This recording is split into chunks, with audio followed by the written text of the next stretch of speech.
Baiklah Bapak Ibu, kita mulai ibadah kita, yaitu ibadah Eret Sabat. Sekarang kita memasuki tanggal yang ke-10. Tanggal kalau di sebenarnya sudah masuk tanggal 10, kalau tadi 11 ya. Jadi kita sudah masuk ke tanggal 11 bulan Sivan 5785. Kita mulai ibadah kita, mitra kodes kita hari ini. Baiklah, sebelum kita memulai ibadah kita berdoa dulu. Baru kata Yahweh Elohim meleka olam beser maduna Yesua Masya berwa kodes kili ulam faed.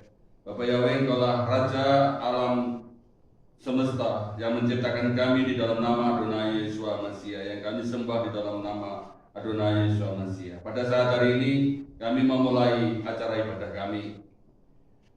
Dari awal permulaan sampai pada pertengahan, pada akhir ibadah ini ya Bapak Yahweh, kami serahkan dalam tangan kuasa-Mu. Apabila ada roh jahat, roh lain yang ingin mengganggu acara ibadah kami, dengan kekuatan percaya kami kepada Bapak Yahweh, kami tolak dan kami singkirkan di dalam nama Yesua HaMashiach.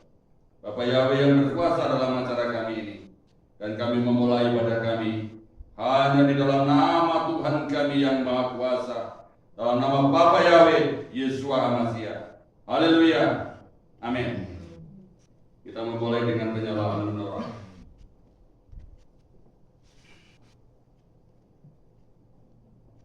Baru kata Yahweh Elohim meleka olam, diberkatilah Engkau Yahweh Elohim Raja alam semesta, asir kinsanu kami swasta, yang memuduskan kami dengan perintah-perintah-Mu. Wasit panu leh hardik ner sel sabat, yang memerintahkan kami dengan menyalakan lilin sabat. 1. Yahweh Sebaot, Yahweh pencipta alam semesta yang telah mempersatukan kami dalam nama Yesua HaMashiach.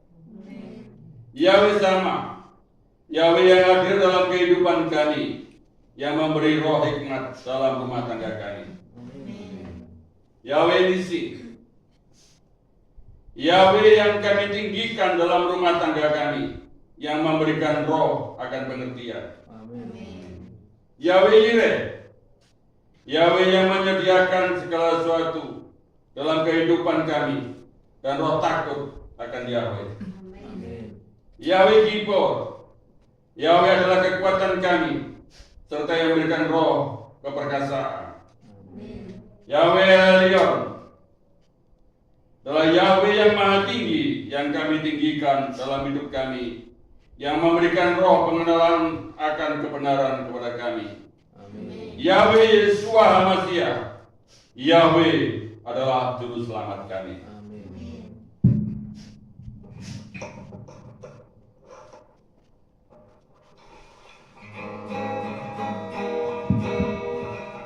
Yesua terang dunia, Dia bercahaya. Yesua terang dunia, Dia bercahaya. Yesua terang dunia, Dia bercahaya, bercahaya dalam dunia yang gelap. Yesua terang dunia, Dia bercahaya. Yesua terang dunia, Dia bercahaya. Yesua terang dunia, Dia bercahaya, bercahaya dalam dunia yang gelap. Kita berdiri, kita lantunkan Shema Yisrael.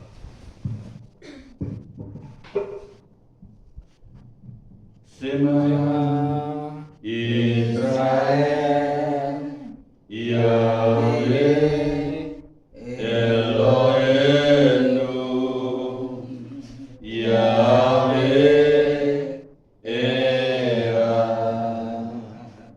baru sin kebon magudo leolam bae Sema Israel Yahweh Eloheinu Yahweh Ea baru sin kebon magudo leolam bae behaptai Yahweh loika bekola baka uvekol natseka uvekol bedoeka sigleka behapta lereka kamuka haleluya amin asara kadebar Anoki Yahweh Eloheka Asirosteka Ma'aret Misraim Mibait Afadim. Akulah Yahweh Elohimmu yang membawa engkau keluar dari tanah Israel dari tempat perbudakan. 1. Lo Yeye Leka Elohim Elkarim Alpanai. Jangan ada padamu Elohim lain di hadapanku. 2. Lo Ta'ase Leka Betel Wekol Tistahul Lahir. Jangan membuat patung bagimu dan sujud menyembahnya. 3. Lo kisah etem Yahweh Eloheka lasau. Jangan menyebut nama Yahweh Elohimmu dengan sembarangan. Sakor et yom has-sabat lekatso. Ingatlah hari Sabat untuk menguduskannya. 5. Kabet et abika et emika. Hormatilah ayahmu dan ibumu. 6. Lo tirsa, jangan membunuh. 7. Lo tiknaf, jangan berzina. 8. Lo tiknaf, jangan mencuri. 9. Lo ta'ane mereka saker. Jangan mengucapkan saksi dusta tentang sesamamu. 10. Lo ta'amot mereka, jangan mengingini rumah sesamamu. Amin.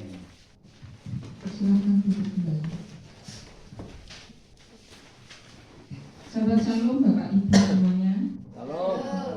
Puji Bapak Yahweh, pada petang hari ini kita boleh berkumpul kembali di tempat ini untuk beribadah bersama-sama. Kita dapat berkumpul kembali karena kebaikan Bapak Yahweh dalam hidup kita. Mari kita pujikan pujian bersyukurlah sebagai ungkapan rasa syukur kita, terima kasih kita sebab Bapak Yahweh baik dan kasih setianya untuk selamanya kepada kita.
setianya. Haleluya, Bapak yang sungguh baik dalam kehidupan kita. Amin. Biarlah semua yang bernafas memuji Bapak Yahweh, baik yang ada di bumi dan di samayim, semuanya memuji Bapak Yahweh. Kita pujikan pujian Kol Hane Samate Haleluya.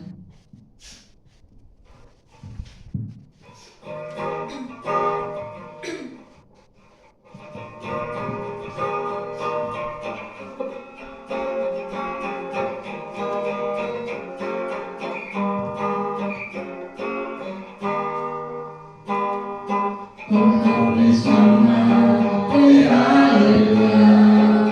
Kol Hane Samate Haleluya.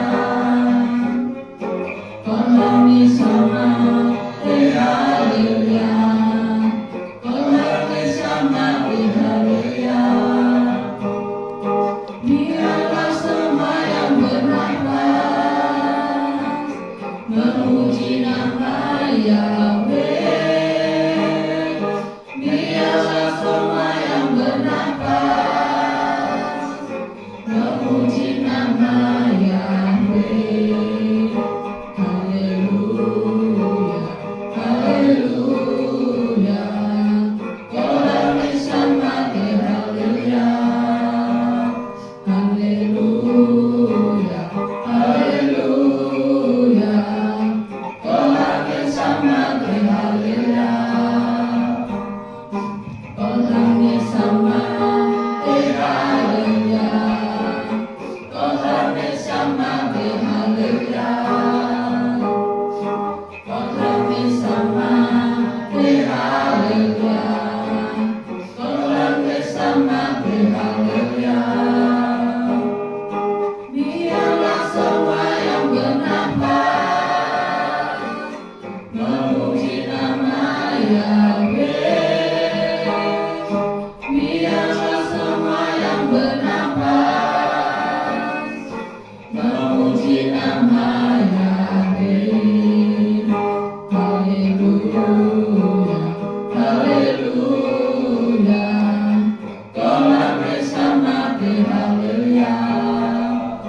Haleluya, haleluya. Kol Hane Samate Haleluya. Kol Hane Samate Haleluya. Kol Hane Samate Haleluya. Kol Hane Samate Haleluya. Kol Hane Samate Haleluya. Biarlah semua yang bernafas memuji nama Yahweh. Biarlah semua yang bernafas memuji nama Yahweh. Haleluya, haleluya. Kol Hane Samate Haleluya. Haleluya, haleluya. Kol Hane Samate Haleluya. Haleluya, haleluya. Kol Hane Samate Haleluya. Haleluya, haleluya. Kol Hane Samate Haleluya. Haleluya, beri kemuliaan ke Bapak Yahweh. Bapak Ibu cinta Tuhan Yesus. Amin. Kita mengungkapkan cinta kita kepada Tuhan Yesus karena Tuhan Yesus sudah terlebih dulu mencintai kita. Kita mau pujikan Aku Cinta Yesus.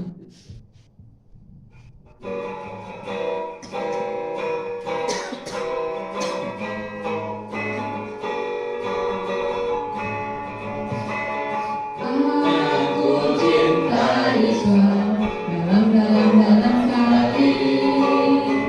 Aku cinta Yesus dalam hati. Cintaku dalam hati. Cinta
deep down in my heart, think about deep down, deep down in my heart. Kulo Kresno Yeswa, Kulo Kresno Yeswa, jeru banget.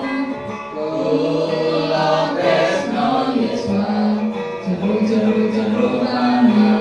Kresnoku jeru banget. Kresnoku jeru banget. Jeru banget. Jeru banget. Bapak Yahweh memberkati kita di sepanjang hidup kita. Dan barang siapa yang mengandalkan Bapak Yahweh dalam kehidupannya, maka Bapak Yahweh akan memberkatinya. Kita pujikan pujian Aku Diberkati.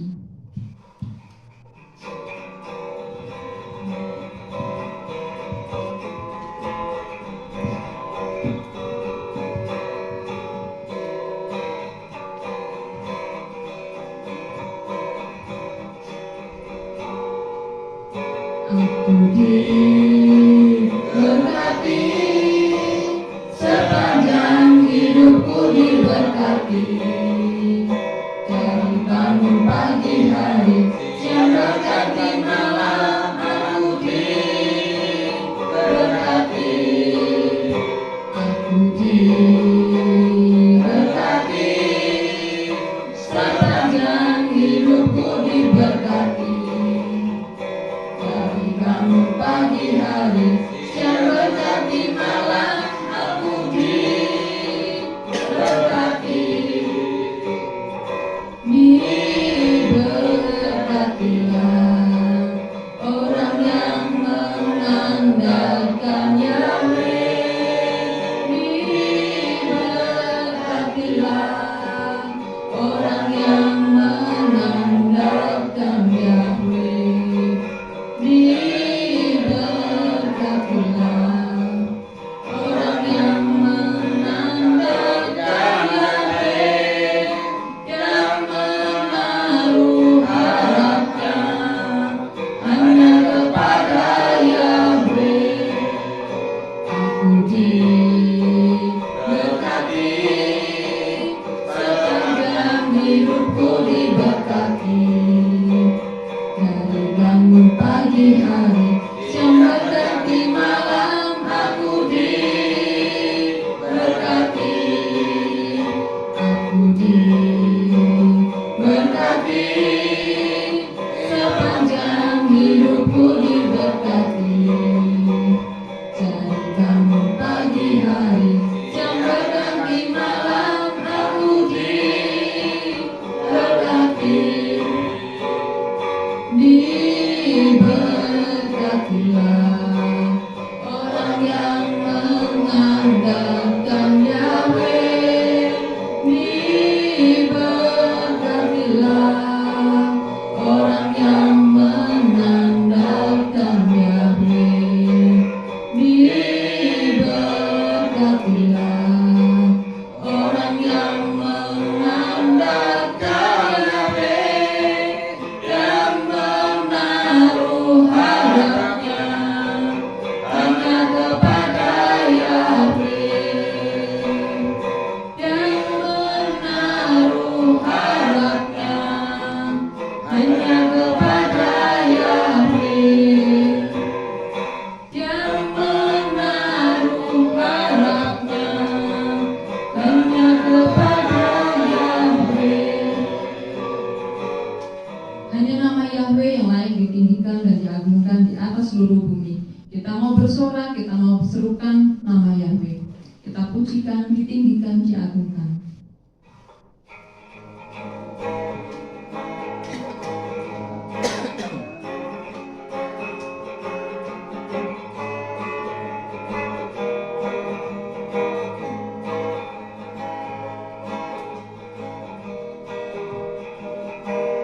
Ditinggikan, diagungkan, nama Yahweh di seluruh bumi. Kibarkan panjinya, kita sangkakala, bersorak-sorai Yahweh perkasa.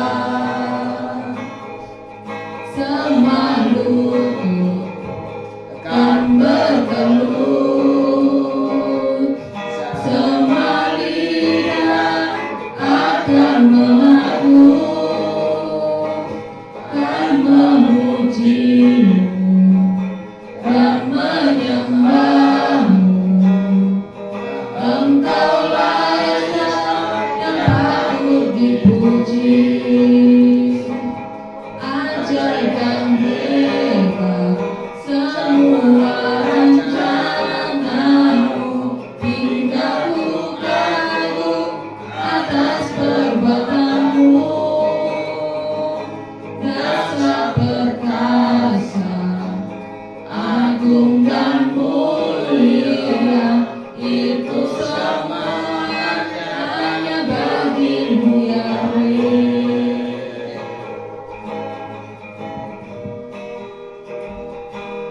Ditinggikan, diagungkan nama Yahweh di seluruh bumi. Kibarkan panjinya, tiulah sangkakala, bersorak-sorai Yahweh perkasa.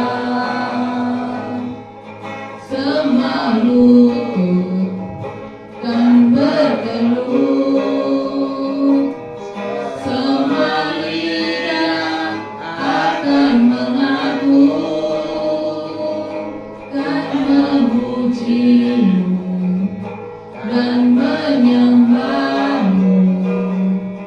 Engkaulah Esa yang patut dipuji. Ajaib dan hebat semua rancanganmu, hingga ku kagum atas perbuatanmu. Dasar perkasa, agung dan mulia, itu semuanya hanya bagimu Yahweh. Kita pujikan sekali lagi. Ditinggikan, diagungkan nama Yahweh di seluruh bumi. Kibarkan panjinya, tiuplah sangkakala, bersorak-sorai Yahweh perkasa. Semua lutut kan bertelut, semua lidah akan mengaku,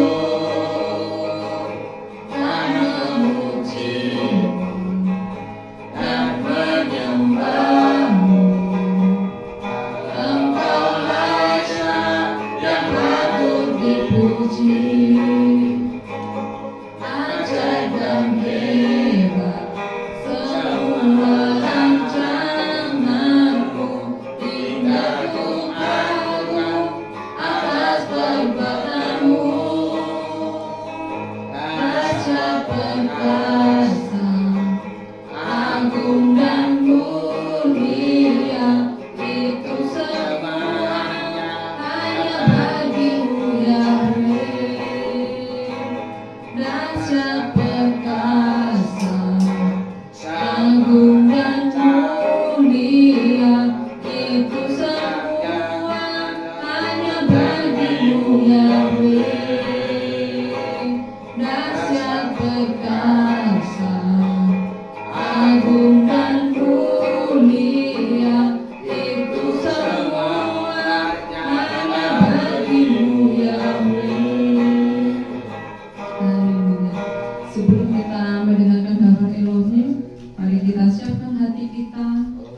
selalu berada di jalan kebenaran. Kita pujikan pujian Yesua Eliaka.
silakan Bapak yang menyampaikan pada waktu ini.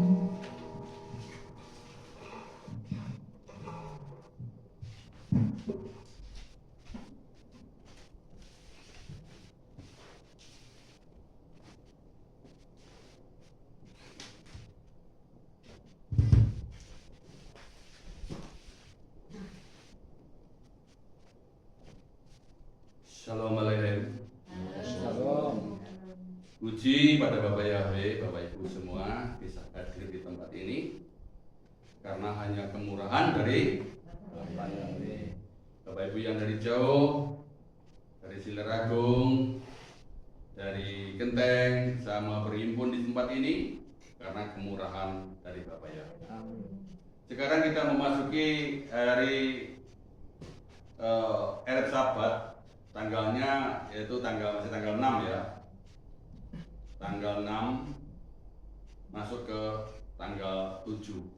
Bulannya bulan Juni. Tidak tahunya kita ini sadar nggak sadar sudah setengah tahun loh Bapak Ibu. Ya. Hidup di tahun 2025 ini sudah setengah tahun. Kemarin saya dengan Pak Tio, saya kemarin maunya habis pagi itu mau ke Genteng ke Pak Sugiharto. Rencana saya mau beli apa itu hulu yang untuk sini biar dia nggak mau. Maksudnya mau ke sana lah ngomong-ngomong tentang itu. Tapi pagi jam 3 itu sudah ditelepon sama saudara bahwa orang tuanya dipanggil oleh Tuhannya. Ya. Meninggal dunia. Tadi sekitar jam setengah 7 saya berangkat. Pikir saya kalau saudara yang Muslim itu kan cepat, kalau di sini jam 8 sudah dimakamkan. Jadi saya berangkat setengah jam 7 lah, jam 7 lebih sedikit. Sampai sana jam 8 tapi belum dimandikan. Sampai jam 10 kira-kira. Karena tanahnya itu di daerah Bangurjo itu tanahnya liat, untuk galinya itu katanya lama. Nah habis itu saya ketemu dengan famili saudara dari bapak saya. Saya disuruh mampir tapi ya besok saja. Ya, tapi saya malah lewati rumahnya dia. Saya telepon Pak Tio. Saya ingin mampir ke rumahnya Pak Tio karena Pak Tio sudah sering ke sini. Saya belum pernah ke sana. Dulu saya mampir ke sana, Pak Tio nya ke Sulawesi, ada ke Surabaya, ke Jakarta, jadi nggak pernah mampir. Kemarin saya berusaha mampir, lalu diajak melihat kebun duriannya yang masih umur setahun, jeruk. Nah, terus diajak mampir ke rumah Pak Timotius Emi. Ya, sudah main-main sana, pulang sampai di rumah jam 2. Capek, tidur, mau persiapan, gak ketemu itu temanya opo gitu ya, gak ketemu ya. Puji Bapak Yahweh, Bapak Ibu. Saya ngomong-ngomong dengan Pak Tio itu gini, Pak, besok ikut lah ya ibadah. Loh, tapi besok sudah Jumat. Loh, iya, kok cepat ya hari ini ya katanya. Iya Pak, kita nggak terasa ya, hari itu kok cepat sekali. Sudah tahu-tahu sahabat, ya, sahabat lagi. Karena memang waktu itu harus dipersingkat.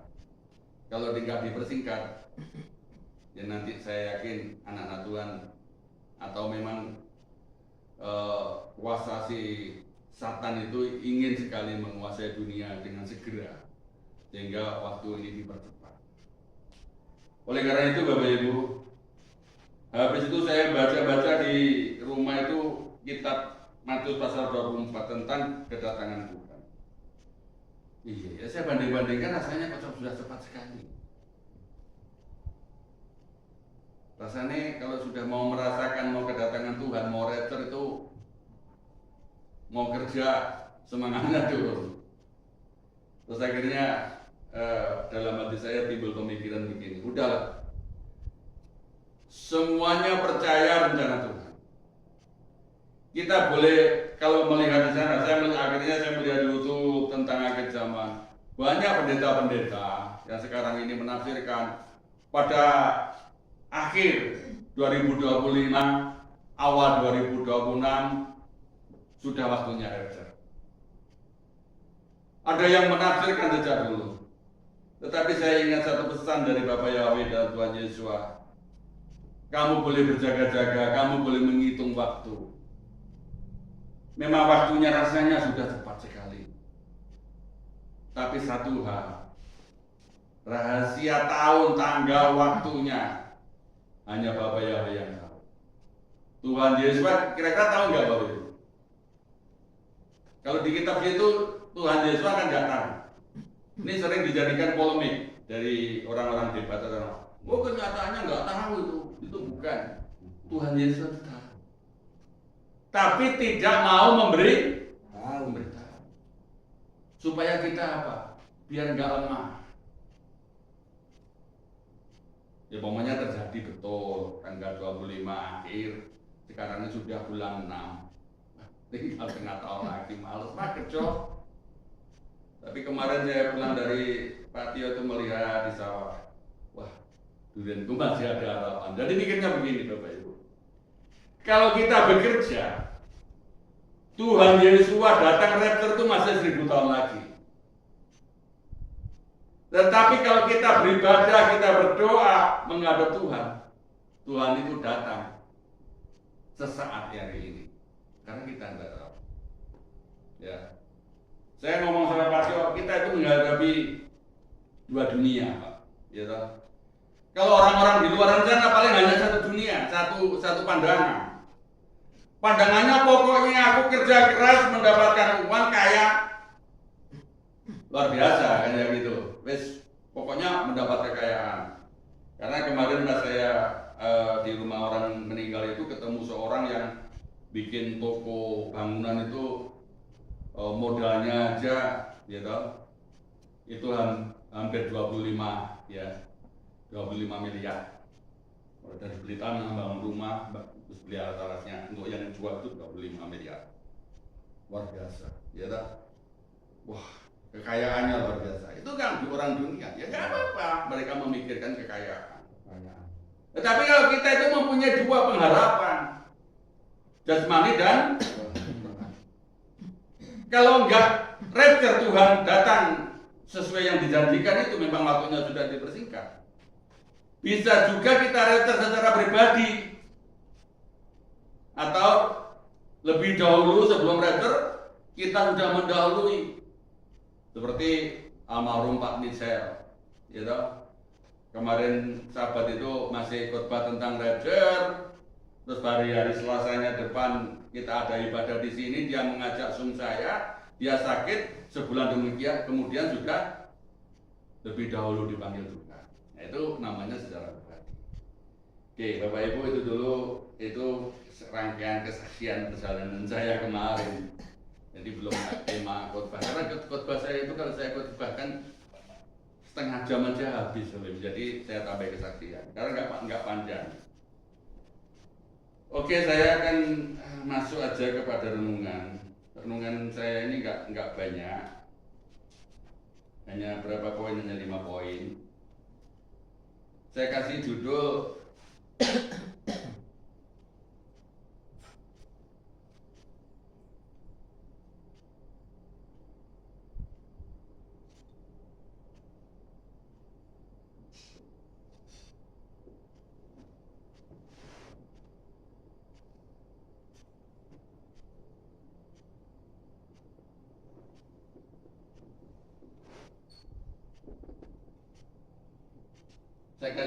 metafora.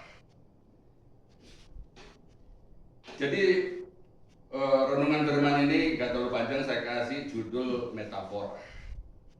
Metafora ini boleh dikatakan hampir seperti perumpamaan atau panggilan nama seseorang tetapi bukan nama aslinya. Tetapi tidak merendahkan. Panggilan nama itu pemanggilan nama yang bukan namanya, tetapi pemanggilan nama penghormatan. Itu yang disebut metafora. Metafora itu sering kita jumpai di dalam keimanan kita atau di kitab suci kita. Kalau kita membaca kitab suci, ya, memang kitab suci kita itu kaya, Bapak Ibu. Kalau kita menyampaikan firman itu nggak perlu ngutik kitab suci yang orang lain. Gitu. Di kitab suci kita aja itu, wah, mau menggali itu nggak habis-habis gitu. Jadi nggak perlu ngutik kitabnya orang lain, nyebut kitabnya orang lain, apalagi Tuhannya orang lain, itu nggak perlu kita sebut. Ya. Metafora itu di sini sering kita jumpai menjadi Yesua itu, atau ada perkataan begini, anak manusia, ya. Ada lagi anak Elohim, ada yang namakan anak domba, ada lagi anak domba Elohim. Sering kita jumpai seperti itu. Lalu mungkin kadang kalau kita ditanya, loh, apa yang disebut anak manusia? Anak manusia ini kan kita ini kan anak manusia. Ya, sering seperti itu. Tetapi setelah kita menggali, anak manusia itu sering dikasihkan sebutan kepada Tuhan kita Yesua, disebut sebagai anak manusia. Ini bagian satu. Anak manusia itu ungkapan dalam tanah yang tertuju kepada wujud Yesua, tokoh yang mengubah pandangan manusia tentang Tuhan. Ya. Tokoh pandangan manusia tentang Tuhan yang berkarya menyelamatkan manusia di dalam hadiratnya, dalam rupa anak manusia yang digambarkan untuk menghapus dosa. Ya.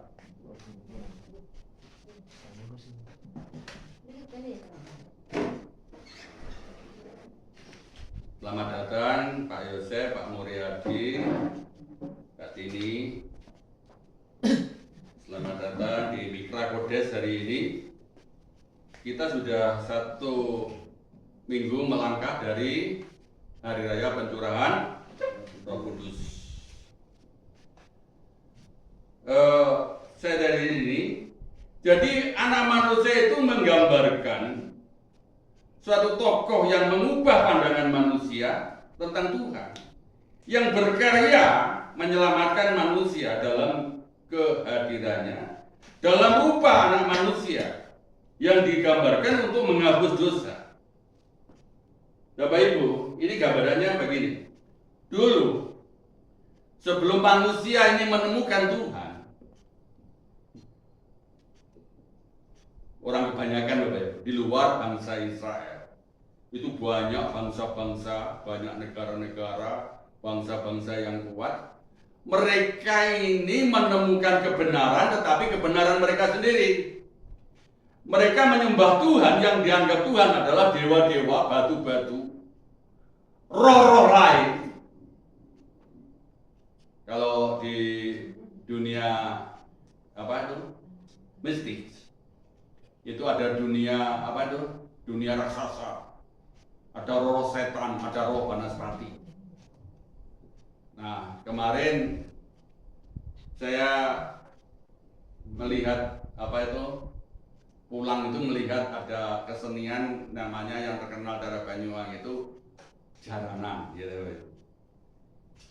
Jaranan ini menggambarkan jaranan buto namanya. Buto itu artinya raksasa. Gambarannya orang yang raksasa yang mempunyai gigi yang panjang-panjang, giginya keluar seperti Banaspati, dia memakan orang dan mempunyai kekuatan yang magic atau luar biasa. Kalau di kitab suci Kejadian pasal yang ke-6 itu ada namanya orang raksasa yang disebut apa, Nephilim. Tingginya itu 30 meter.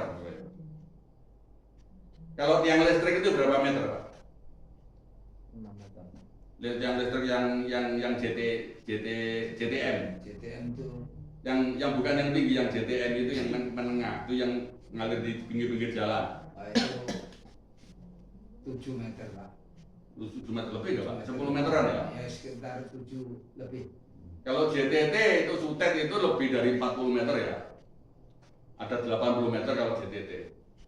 Ya, tiang jaringan listrik yang tingginya yang suntet itu lebih dari 80 meter. Ini yang menengah, yang di jalan-jalan itu saya dengar itu sekitar 9 sampai 10 meter. Jadi kalau 30 meter 3 kali tiang listrik. Ya, itu raksasa pada waktu itu. Dia pemakan manusia. Dan pada saat sekarang ini Bapak Ibu, masih banyak orang yang ingin kekuatannya raksasa dan masih menyembah kepada dewa-dewa raksasa itu.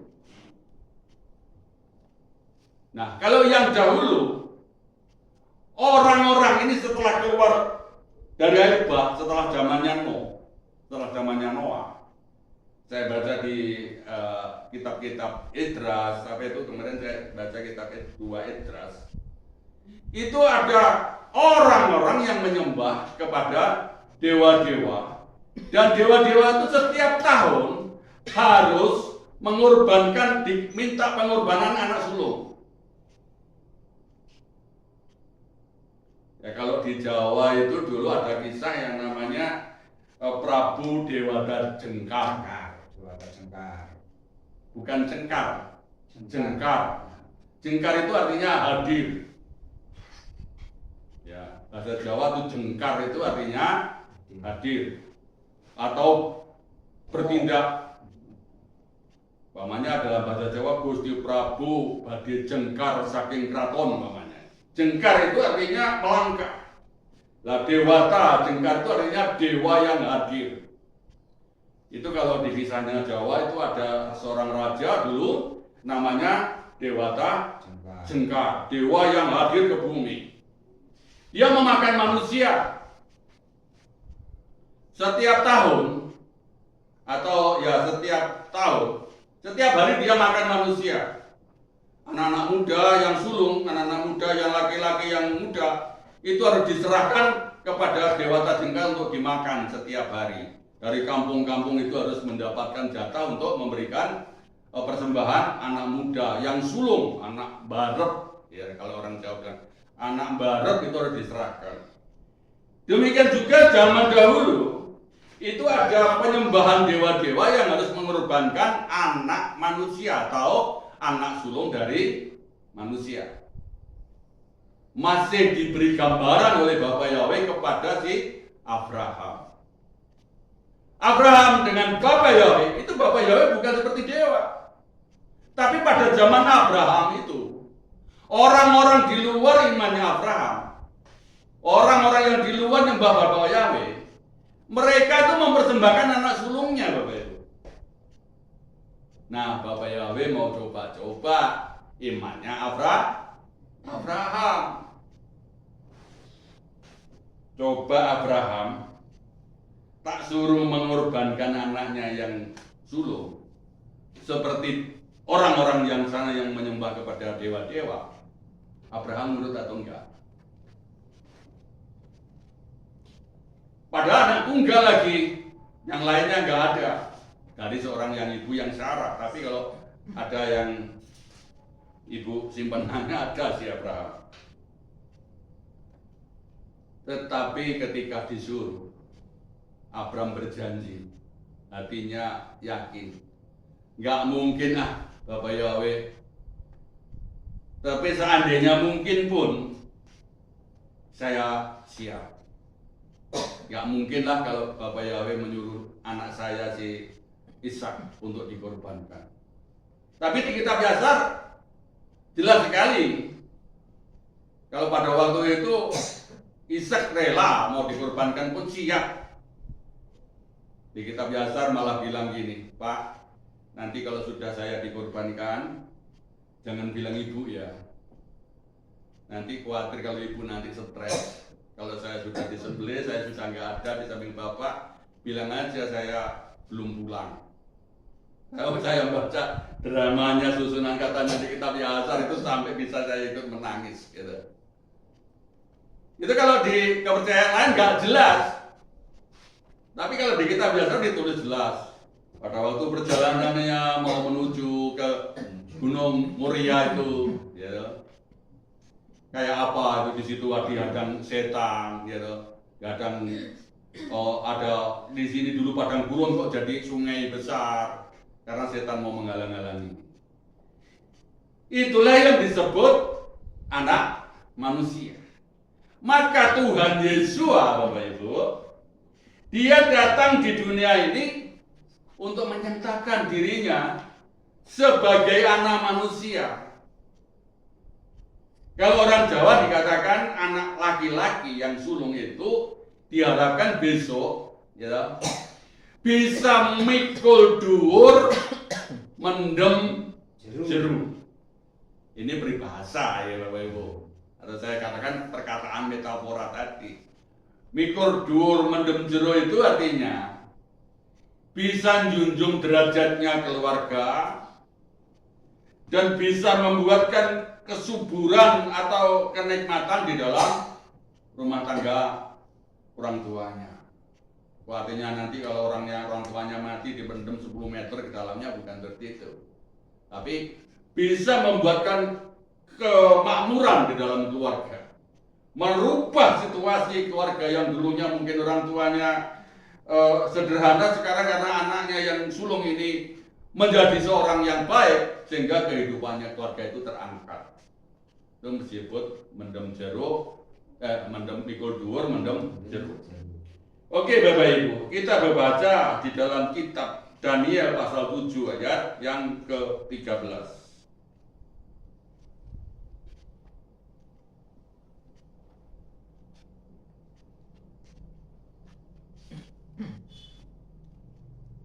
Daniel 7 pasal 13. Aku melihat dalam penglihatan malam itu, dan lihatlah seorang seperti anak manusia datang dengan awan-awan dari langit. Dan dia datang kepada yang lanjut usia itu, lalu mereka membawa dia ke hadapannya. Jadi anak manusia datang dari langit ceritanya. Daniel ini mendapat penglihatan. Dia melihat seorang anak manusia datang dari langit, lalu membawa yang lanjut usia di hadapannya. Bapak Ibu bisa menafsirkan kira-kira yang lanjut usia itu apa? Apakah orang tua? Orang tuanya disebut orang Jawa tadi sebagai anak laki-laki itu bisa mikul dhuwur mendem jero bagi orang tuanya. Jadi membawa yang tua itu di hadapannya. Dia maksud orang tua di hadapannya di sini bukan orang tua bapak kita yang tua, bukan. Yang tua itu adalah Torah. Karena pada waktu Daniel itu mendapatkan mimpi ini, Torah itu sudah lebih dari umur 1000 tahun. Ya, lebih dari 1000 tahun pada zaman Daniel. Jadi yang diabot yang tua dia bawa di hadapannya dia. Jadi Daniel anak manusia itu membawa Torah di hadapannya. Maka dari itu Tuhan Yesus datang di dunia ini menghadirkan Torah ke hadapan dunia ini. Menghadapkan membawa yang tertua itu Torah. Ini kalau nggak hati-hati bisa terpleset Bapak Ibu, yang tertua itu apa ya? Ternyata Torah. Lalu yang lanjut usia di hadapannya, ia menunjukkan kerendahan hati. Dia yang di Yesua itu datang ke dunia itu dengan kerendahan hati, kesederhanaan. Sebenarnya kalau Yesua itu datang dari Bapa Yahweh, dia datang itu sebenarnya harusnya datang supaya zaman sekarang ini Bapak ya, Ibu, kalau orang mau mengumpulkan orang, mengumpulkan teman, itu kalau nggak punya uang, saya rasa nggak bisa. Ya, mengumpulkan orang, terus dikasih makan, dijamu, itu saya rasa nggak ada yang hadir. Harusnya besar, harusnya mewah. Contoh sekarang ini orang mau jadi calon legislatif kabupaten, itu habisnya uang bisa miliaran loh. Ini jagongan. Ya, Iya. coba kelas ini nggak ngukur, nggak menghina orang. Kelasnya saya, kelasnya Pak Kemi, kok mau nyalek undang orang, nggak disuguhi opo-opo, didangnya suwek. Kira-kira ada yang datang nggak apa? Zaman sekarang nggak ada. Wong disangoni sekarang ditulak 20.000 elas, nggak nyoblos aku sampean. Oh, apa sanggup tidur 20.000 kan gitu. Tetapi ini kita melihat Tuhan kita Yesus itu datangnya kayak apa? Kita baca di dalam Matius pasal 8 ayat 20. Matius 8 ayat 20. Namun Yesua berkata kepadanya, serigala mempunyai liang dan burung di langit sarang, tetapi anak manusia tidak mempunyai tempat untuk meletakkan kepala. Nah, ini kan Tuhan Yesus itu datang di mana Bapak Ibu? Dia itu adalah anak manusia itu datang ke dunia. Kalau burung itu mempunyai sarang, serigala mempunyai apa tadi? Liang. Tapi anak manusia Tidak ada tempat. tidak ada tempat. Kalau seandainya ini calon legislatif, gak ada yang milih. Ya Bapak Ibu. Kalau zaman sekarang gak ada yang milih. Loh, awakmu datang bawa opo ya, mau dipilih apanya? Tempat tinggal aja kalau orang Jawa bilang wong kabur kanginan. Tempat aja gak punya tempat. Burung punya sarang, serigala punya liang. Lah anak manusia gak punya tempat untuk meletakkan kepala. Kok mau ke dunia mau ya? Itu sebenarnya menunjukkan kerendahan, kesederhanaannya Tuhan. Dia datang untuk orang yang memang tujuannya untuk orang-orang yang merasa rendah. Merasa rendah bukan merasa rendah di dalam hal harta bendaan, tetapi merasa rendah karena hidupnya penuh dengan cacat celah di hadapan Tuhan. Itu yang dimaksud, yang dicari Tuhan. Makanya Tuhan Yesus pada waktu itu di Israel atau di Nazaret juga banyak yang menolak. Karena banyak orang itu memandang secara harta, memandang secara berkat duniawi, pandangannya pandangan dunia. Sama zaman sekarang, kalau dikasih tahu, Tuhan kita itu namanya Yesua, bukan Yesus. Jawabannya apa? Bapak itu bisa tebak ini. Jawabannya apa kira-kira? Loh, lawang saya nyebut nama Yesus itu saya sudah diberkati kok, gitu. Ya? Saya juga diberkati. Buktinya aku punya mobil. Lah kamu yang ngabarkan nama Yesus, nama Yesua, diberkati apa kamu? Buktinya kamu juga punya apa-apa, masih kayak aku. Gak dipercaya. Kemarin saya di persekutuan hamba-hamba Tuhan di Mitra Matahari ya. Tapi saya memang sudah siap. Ya, saya tawarkan Bapak Ibu mari yang mau belajar bahasa Ibrani saya sediakan waktu gratis tekongin aku tak wedang tak ingoni gitu saya bilang. Gak ada yang jawab. Malah ada satu yang jawab gini Pak Yesus. Kami ini sekolahnya semua sarjana S1. Kalau Pak Sis belum sarjana S2 saya belum mau. Ya gak apa-apa Pak. Mamang anak manusia itu datang gak punya tempat. Kalau burung ada sarangnya, serigala ada lubangnya. Saya membawa nama Yesua yang gak punya tempat. Di hatimu gak punya tempat. Tapi itulah Tuhan kita yang Maha Kaya. Amin Bapak Ibu. Yesua ditolak atau merasakan, karena Yesua merasakan penderitaan manusia yang mau ditolong. Tetapi orang yang ditolong itu malah membunuh dia, malah menyalibkannya. Kita baca di dalam Markus pasal 8 ayat 31. Tetapi Yesua bangkit, anak manusia bangkit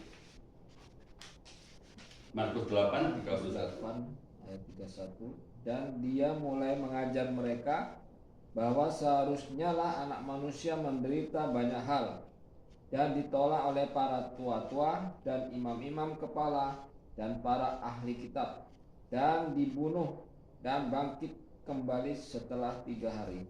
Nah, seharusnya memang harus, kalau nggak ditolak bukan lagi yang disebut anak manusia.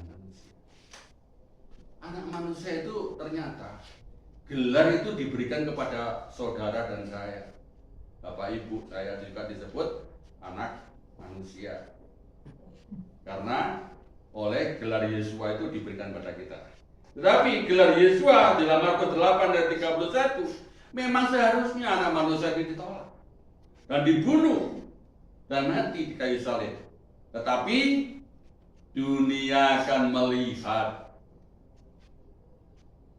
ini modal yang terbesar, bukan harta, bukan rumah, bukan sarang, bukan tempat untuk meletakkan kepala. Ketika Yesua tidak diterima, ketika Yesua ditolak, ketika Yesua dibunuh, dia bangkit dari. Itulah tujuannya. Yesua itu nanti akan membawa kita bangkit daripada kematian kita, karena setiap manusia itu akan mendapatkan kematian karena dosa mereka, dosa perbuatan sehari-hari atau dosa keturunan. Oh, nggak mungkin Pak kalau saya berdosa. Manusia itu tidak luput dari berbuat salah.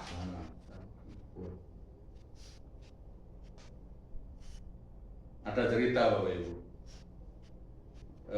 tanggal 21 Mei kemarin, bulan kemarin, itu hanya gara-gara komen di HP. Bapak Ibu dengar?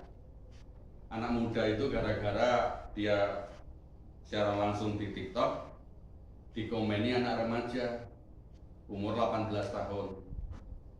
Nah, komennya itu menurut ceritanya tidak senonoh, agak menyinggung. Akhirnya si cewek yang membuat secara langsung ini merasa terhina.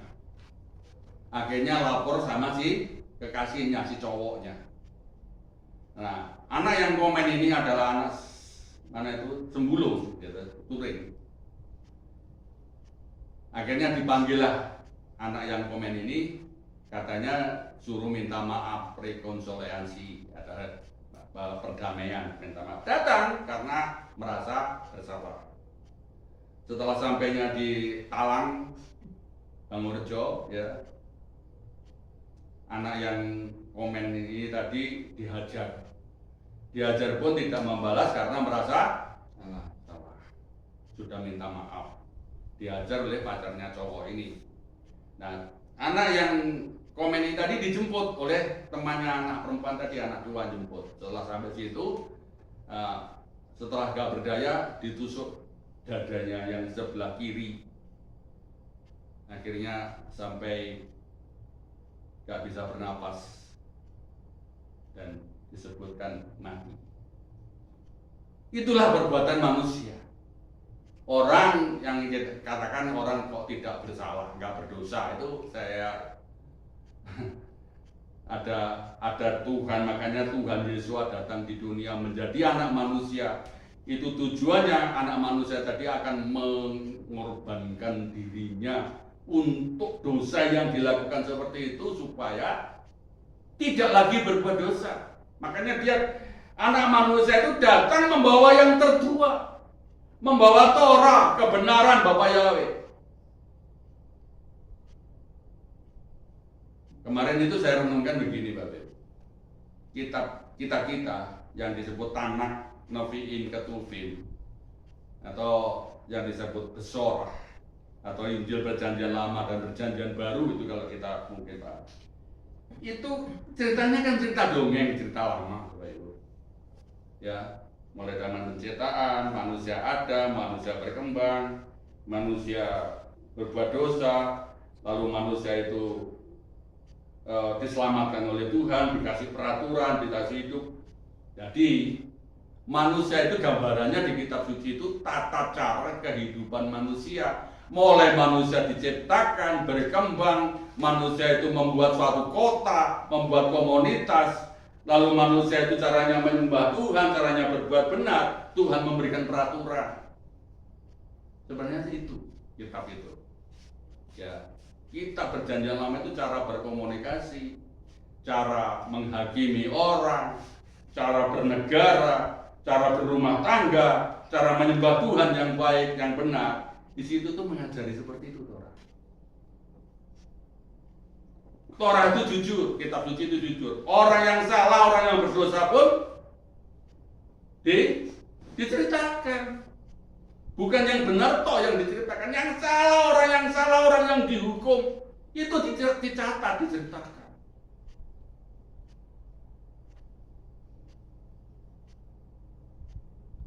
Saya khotbah masih setengah jam. Ya. Oke, masih bisa ditambah ya. Dia menyembunyikan statusnya, menyembunyikan jati dirinya, supaya Yesus atau anak manusia yang datang ke dunia itu, dia ingin merasakan manusia hidupnya itu kayak apa. Dan dia ingin membawa yang tertua tadi, Torah itu mau disajikan di hadapan kita. Matius 17 ayat yang ke-9.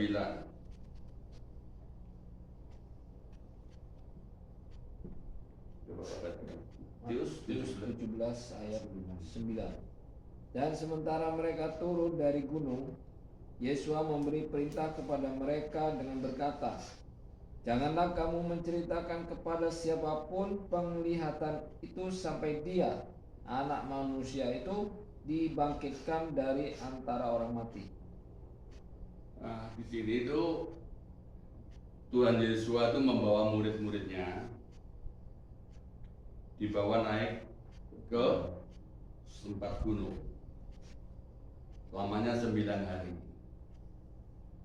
Nah, setelah di gunung di situ, ada ketemu Elia, ada ketemu Mose, ya Musa. Tuhan Yesus ngomong-ngomong sama Musa sama Elia ini, kok wajahnya tidak seperti manusia. Wajahnya kok bersinar terang, membuktikan bahwa Yesus itu benar-benar Yahweh yang tidak bisa mampu dijangkau oleh manusia. Murid-muridnya itu gak bisa menjamah, tapi ngomong-ngomong dengan mereka itu bertiga selama 9 hari.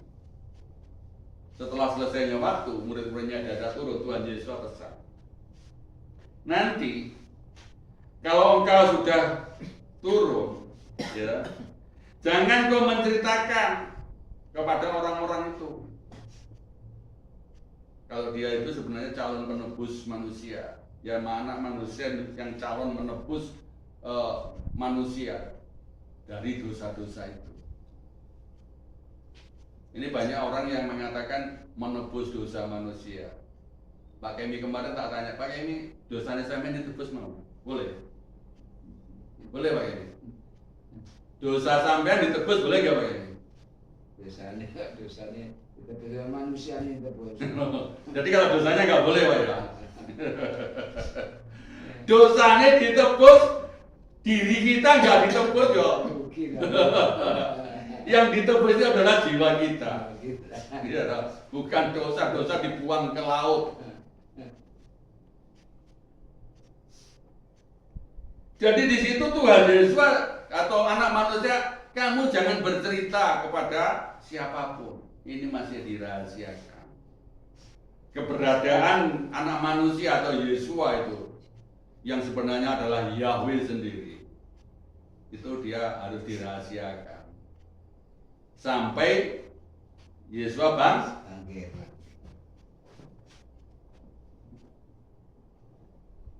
Ini masih poin 1. Bentar lagi ya, 1 poin lagi. Saya poinnya 5, nanti tak baca 4 aja atau 3 aja. Kita baca di dalam Matius 25 ayat 31. Monggo Pak. Matius 25 ayat 31. Dan ketika Anak Manusia datang dalam kemuliaannya dan semua malaikat kudus bersamanya, pada waktu itu dia akan duduk di atas tahta kemuliaannya. Dan anak manusia itu nanti akan duduk di atas tahta kemuliaannya. Padahal disebut anak manusia, bukan anak manusia ya. Tapi iya betul, dia mengakui sebagai anak manusia yang sulung. Dialah akan yang katakan tadi di dalam istilah bahasa Jawa, dia yang akan mengangkat tinggi derajat manusia itu, akan diangkat tinggi-tinggi. Tetapi Yesua nanti ketika duduk di tahta Elohim, dia akan mengangkat tinggi-tinggi derajat manusia yang sebenarnya harus jatuh di dalam dosa itu.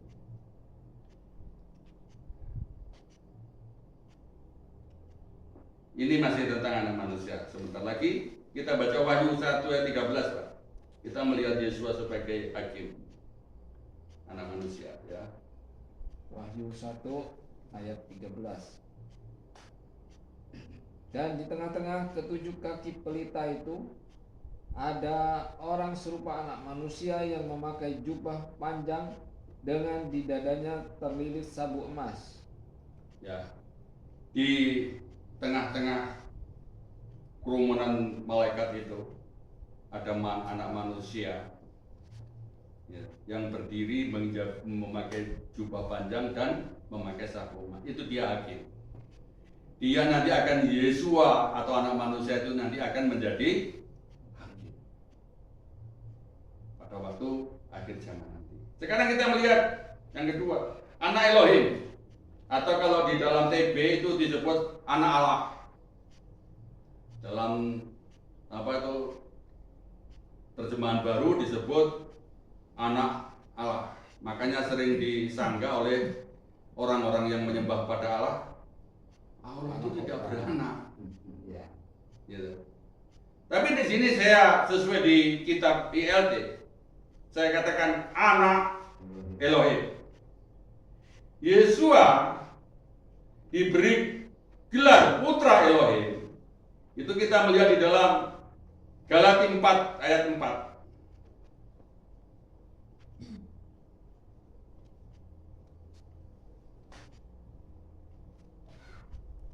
Galati 4 ayat 4. Namun ketika penggenapan waktunya telah tiba, Elohim mengutus putranya yang dilahirkan dari seorang wanita yang dilahirkan di bawah Torah. Nah, ini baru jelas, gitu.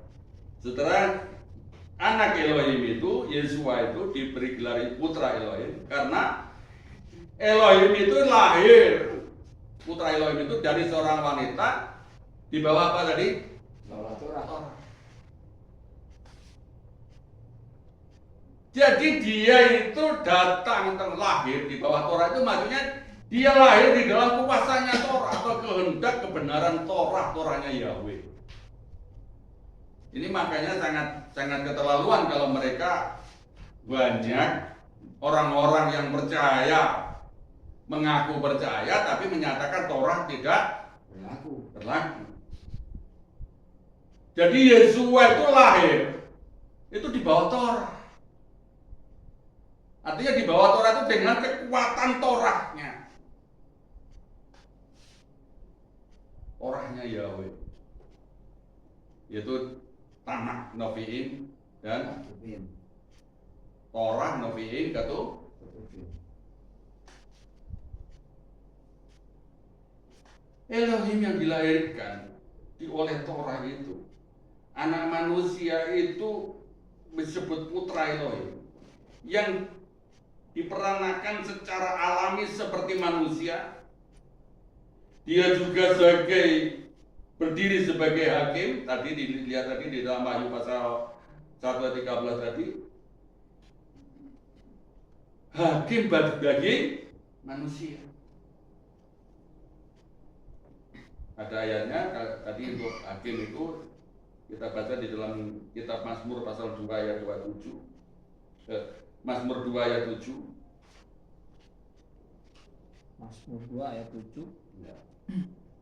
Aku akan memberitahukan tentang ketetapan Yahweh. Dia berkata kepadaku, engkau adalah putraku. Pada hari ini aku telah memperanakkan engkau. Ya. Itu rancangannya Bapak Yahweh. Siapa yang diperanakan itu adalah Torah. Torah itu menjadi anak Elohim yang turun di dunia dan dia akan menjadi hakim.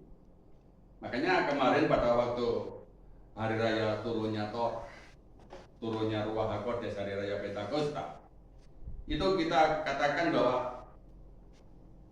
Roh Kudus atau Ruach HaKodes itu adalah Torah.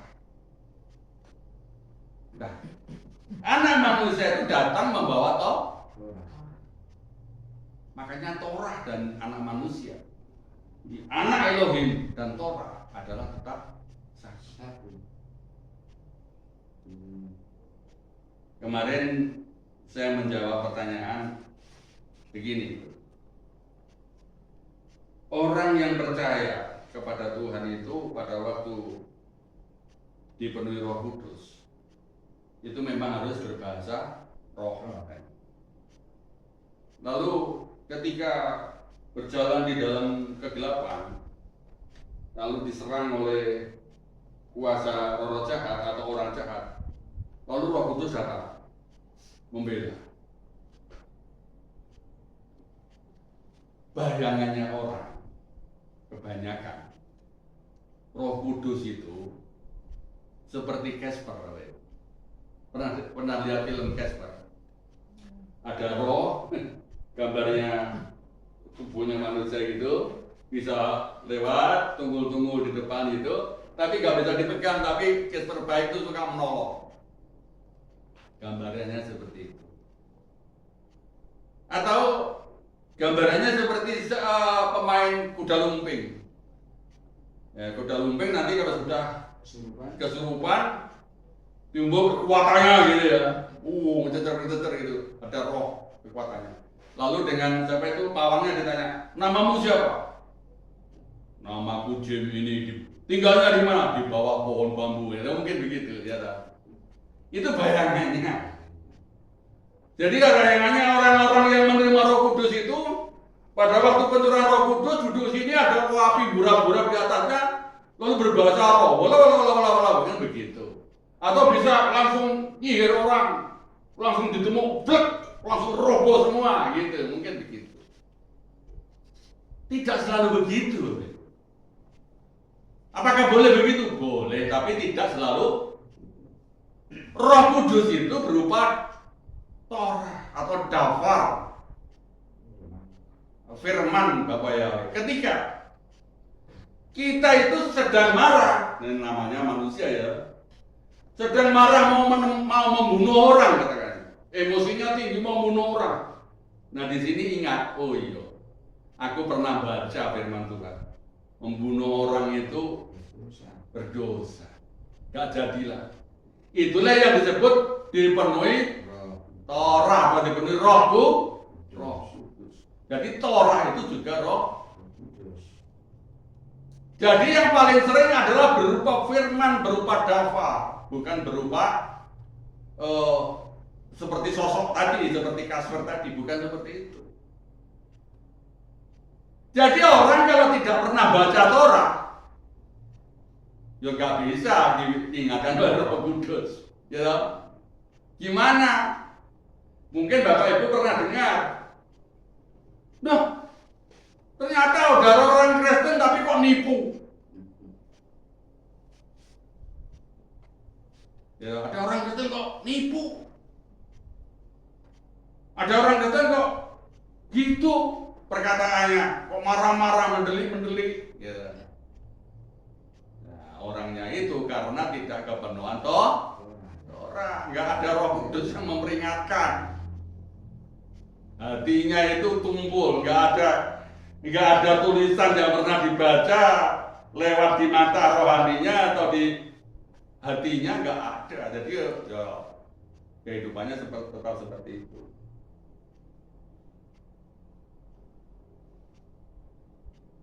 Jadi anak Elohim itu adalah kekuatannya luar biasa. Anak Elohim itu kekuatannya adalah Dafar Yahweh atau Torah Yahweh. Bukan Roh Kudus itu harus senantiasa nampak seperti dukun perewangan, gitu. Bukan seperti itu. Mungkin beberapa tahun yang lalu, Bapak Ibu ya. Beberapa tahun yang lalu itu kalau sering orang menghadiri KKR besar-besaran di lapangan, ketika yang menyampaikan itu bawa sapu tangan, diibaskan ini, dalam nama Tuhan, semua orang pengunjung itu roboh semua. Wah, ini Roh Kudus, ini Roh Kudus. Terus lagi didatangi asernya. Saya dulu dikasih aser, jadikan aser, dikasih kaos seragam.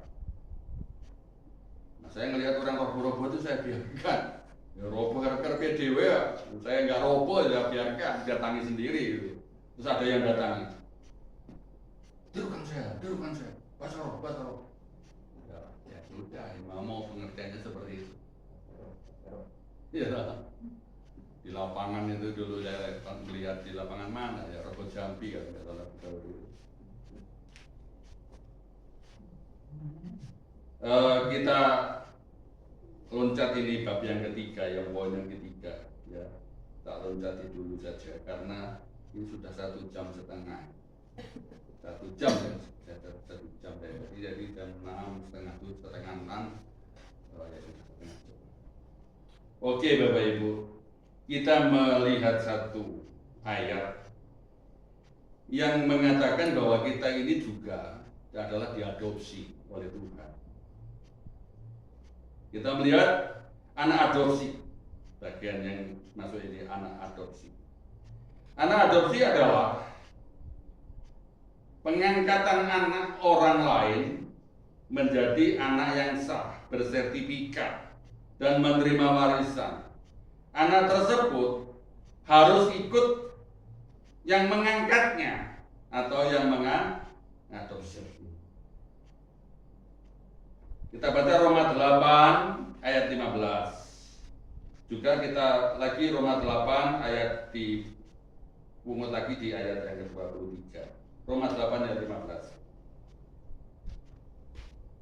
Roma 8 ayat 15 dan 23. Sebab kamu tidak menerima lagi roh perbudakan sehingga menjadi takut, melainkan menerima roh adopsi sebagai anak, yang olehnya kita berseru, Abah, Sang Bapa.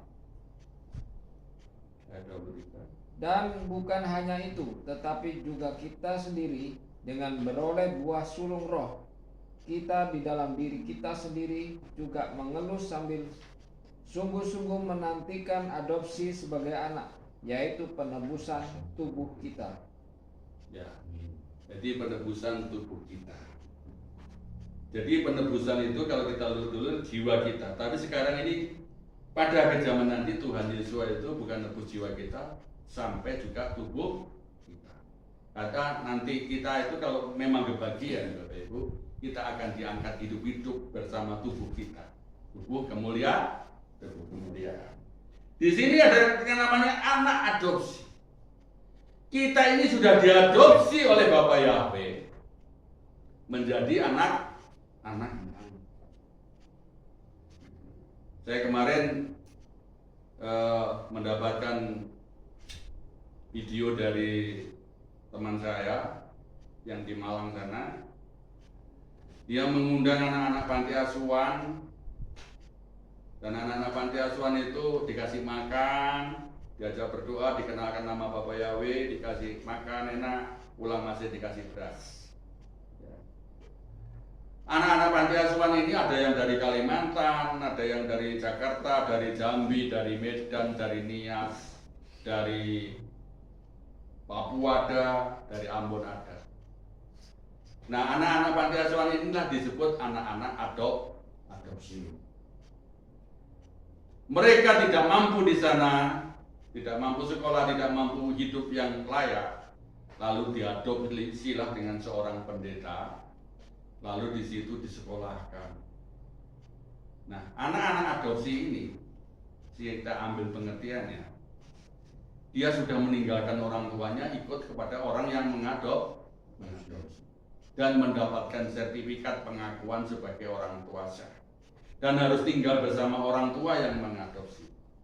Peraturannya ikuti peraturan orang yang mengadopsi atau tidak, Bapak Ibu? Ya, peraturan setiap hari, di situ ada tata tertib bangun pagi, harus begini, harus ngepel, harus gimana, itu pasti ada tata tertibnya di sana.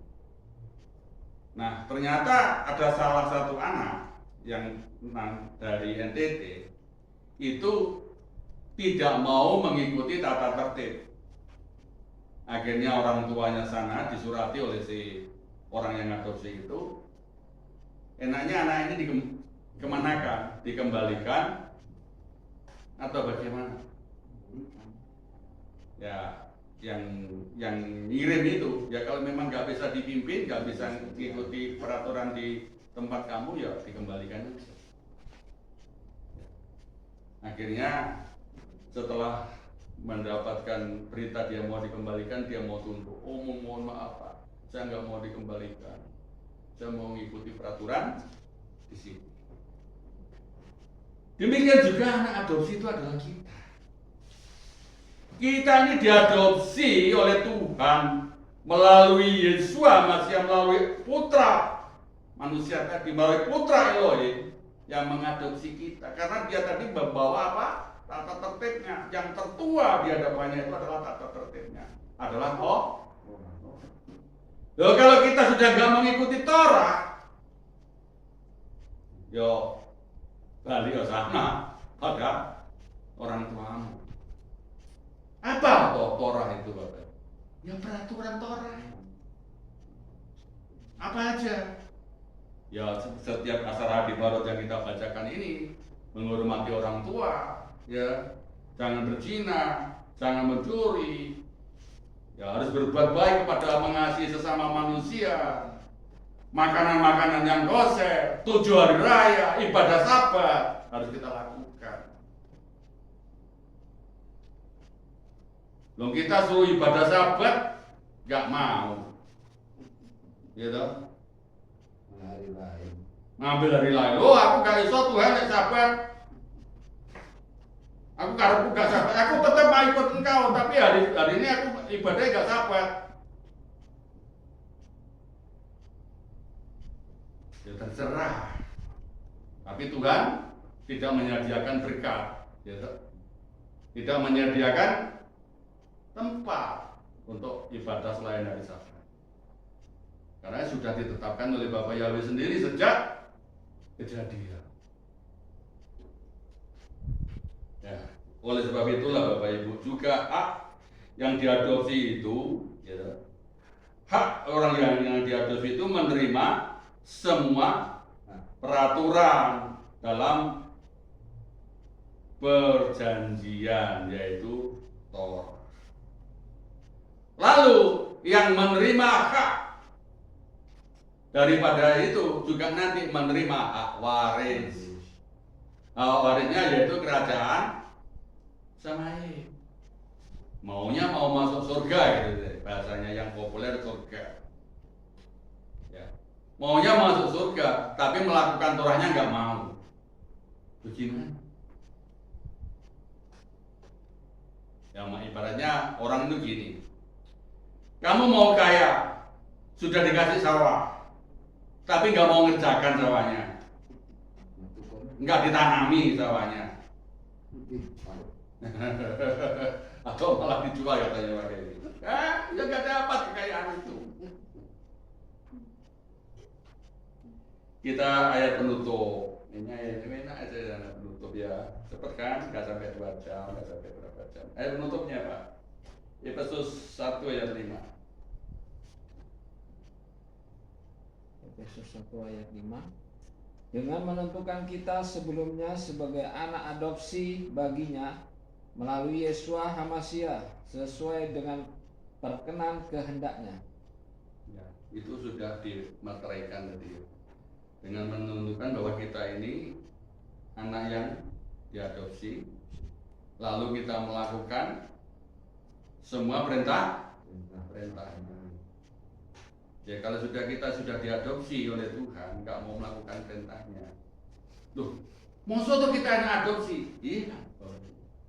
Anak yang asli, anaknya Bapak Yahweh yang asli, yang disebut anak manusia tadi di depan tadi, adalah orang-orang anak-anaknya Yakub yang disebut Yasar El atau orang Israel. Itu yang disebut anak asli. Mungkin ada yang harus kita bacakan gitu. Ini tak lompati tadi ya.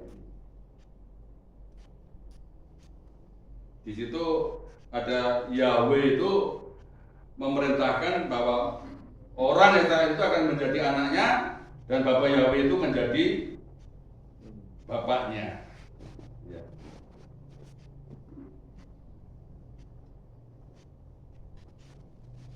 Oke, jadi itu nanti kita pelajaran di depan sudah ada saya tulis, tapi kita lompati aja karena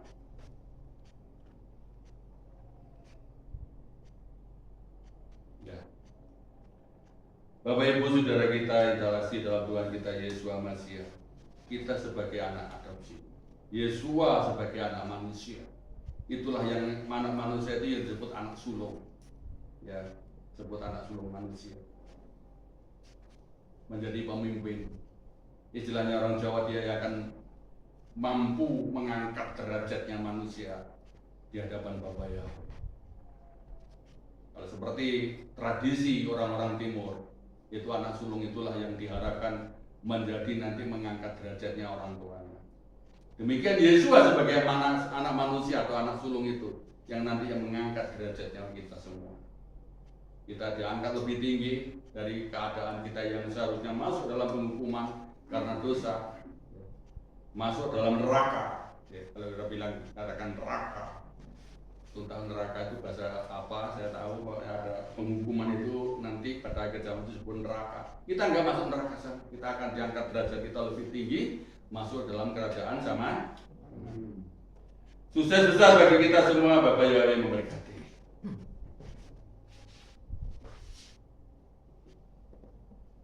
Pengumuman Bapak Ibu, masih belum ada berita dari Pak Lukas karena kita sudah mengajukan untuk mengesahkan tempat kita di sini. Pak Lukas mau datang. Kemarin rencananya tanggal 13 ya Pak, pembukaan di Surabaya. Itu berarti minggu Sabat depan ya, betul. Sabat depan itu ada pembukaan kegiatan di Surabaya. Nah, kemarin rencananya setelah dari Surabaya pergi ke sini untuk mendoakan kita atau mengesahkan kehidupan kita ini sudah bisa berdiri sebagai persekutuan yang sah. Tetapi oleh karena Pak Lukas masih belum ada waktu, menurut sekretarisnya Pak Teon rencananya itu, tapi menurut Pak Lukas belum, nanti waktunya akan dikabari.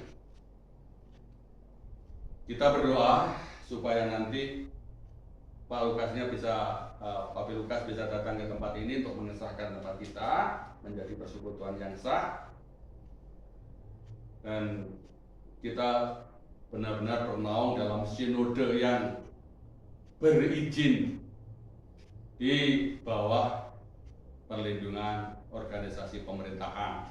Jadi nggak liar tempat kita. Sampai kita nanti kalau Tuhan masih ada waktu, kita membangun kehilat yang besar khusus pun kita disahkan. Jadi bukan kehilat yang liar nanti dia katakan sekte apa, bukan. Jadi kita benar-benar nanti sudah sah menjadi anggota sinode Kehilat Alepto Magelang. Tuh nanti. Dan kita nama kehilat kita adalah KPI Peniel, Kehilat Pemulihan Indonesia Peniel. Oke, Bapak Ibu, beritanya untuk kedatangan Bapak Lukas nanti kita menyusul. Yang penting kita berdoa saja. Kapan Tuhan Yesus datang, tidak perlu kita pikirkan seru-seru.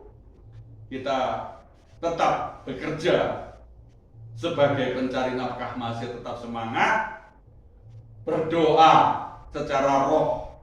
Tuhan Yesus datangnya nanti malam. Ya, jadi kita kalau berdoa Tuhan Yesus datangnya ya mungkin semenit ke depan atau semalam nanti malam datang untuk rapture atau untuk gimana, pokoknya itu. Tapi kalau kita secara mencari nafkah untuk anak-anak kita masih semangat. Tuhan itu datangnya masih 1000 tahun lagi. Oke, Bapak Ibu, kita diberkati firman Tuhan pada malam hari ini. Kita akan tutup acara kita berdiri berdoa untuk anak-anak kita.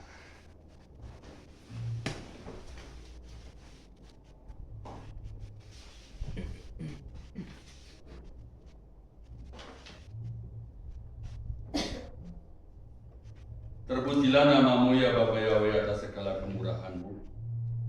Kami telah meluangkan waktu untuk beribadah kepadamu dan daftar firman-Mu telah menjelaskan yang begitu jelas bahwa Yahweh lah sebagai Tuhan dan Juru Selamat kami di dalam nama Adonai Yesus Mesias dengan darah-Mu yang dari kayu salib itu yang telah menebus jiwa kami juga menebus hidup kami sehingga kami layak ya Bapak Yahweh untuk memasuki rencana-Mu atau kapanpun Bapak Yahweh datang untuk menjemput kami hari rapture. Hari ini sekalipun Bapak Yahweh kami sudah siap. Terima kasih Bapak Yahweh Engkau memberkati kami yang datang dari berbagai tempat sehingga berkumpul di tempat ini mendapatkan kemurahan, mendapatkan berkat daripada-Mu sehingga mereka pulang tidak dengan sia-sia. Mereka yang bekerja di ladang Kau berkati. Mereka yang bekerja berdagang Engkau berkati. Mereka yang bekerja usaha beternak Engkau memberkatinya. Terima kasih ya Bapak Yahweh. Kami juga memberkati anak-anak kami. Anak-anak kami kiranya ya Bapak Yahweh Engkau memberkati dengan kepandaian 10 kali lipat. Lebih pandai anak-anak kami daripada anak-anaknya orang yang fasik, orang-orang yang tidak menyembah kepada-Mu. Anak-anak kami yang laki-laki Engkau memberkati mereka dengan berkat kepandaian 10 kali lipat, kesehatannya, kekuatannya, dan memberkati masa depannya karena mereka lah anak-anak kami yang akan melahirkan generasi-generasi penerus kami menjadi generasi yang baik dan melahirkan orang raja-raja. Terima kasih ya Bapak Yahweh. Yesinka Yahweh Elohim ke Efraim wa ke Manaseh. Engkau memberkati anak-anak kami yang laki-laki seperti Engkau memberkati Efraim dan memberkati Manaseh. Yesima Yahweh Elohim ke Sarah wa Ribka wa Rachel dan Leah. Bapak Yahweh Engkau memberkati anak-anak kami yang perempuan, memberkati kepandaiannya 10 kali lipat, kesehatannya dan kekuatannya, dan dia akan melahirkan generasi-generasi yang baik, generasi raja-raja di masa mendatang. Terima kasih ya Bapak Yahweh, kami mengucapkan syukur.